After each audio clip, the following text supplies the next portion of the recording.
दोस्तों, मैंने बहुत लोगों से एक चीज़ सुनी है कि अगर लड़की कमाती है, वर्किंग है, तो वो क्यों डिपेंड रहे अपने हस्बैंड पर। नहीं, मैं तो इस सोच से और ऐसे सोच के लोगों से टोटली डिसएग्री करती हूँ।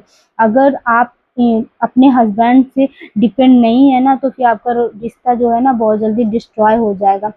मेरा तो मानना ये है कि मैं वर्किंग हूँ, फिर भी मुझे कहीं जाना है ना, तो मैं अपने हस्बैंड से ही पूछ के जाती हूँ कि मुझे मार्केट जाना है, मैं चली जाऊँ। अगर वो बोलते हैं तभी मैं जाती हूँ, अदरवाइज मैं नहीं जाती हूँ। अगर उन्हें कहीं जाना है तो भी मुझसे पूछ के ही जाते हैं। मुझे जाना है कहीं फ्रेंडों के साथ, कहीं भी पूछ के चला जाऊँ तो ही वो जाते हैं। इसी को एडजस्टमेंट कहते हैं। और अगर आपको ये नहीं करना ना अपने रिश्ते में, तो फिर आप शादी मत करिए।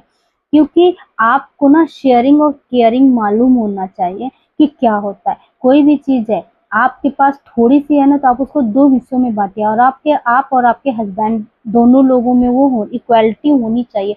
ये नहीं कि कोई चीज़ खाने के लिए है और आपके घर में शॉर्टेज है, तो आपने अपना नादा अपना पेट भर लिया, हस्बैंड जाए भाड़ में, ऐसा नहीं है।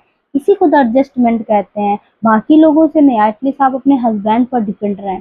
कमाने के बाद भी आप छोटी-छोटी चीज़ें उनसे पूछें, उनसे डिस्कस करें एक-दूसरे से। सिर्फ़ हस्बैंड नहीं, हस्बैंड भी अपनी वाइफ़ पर डिपेंड है। और यही चीज़ें रिश्तों को बहुत मजबूत बनाती हैं। और अगर आपको इन सारी चीज़ों को नहीं करना है ना, तो फिर आप बैचलरहुड में जिएँ। क्योंकि आज़ादी सिर्फ़ आपको बैचलरहुड में मिल सकती है। नहीं तो अगर आपको एडजस्ट करना है, आपको टॉलरेट करना है, इन्हीं शब्द का एक टर्म है शादी।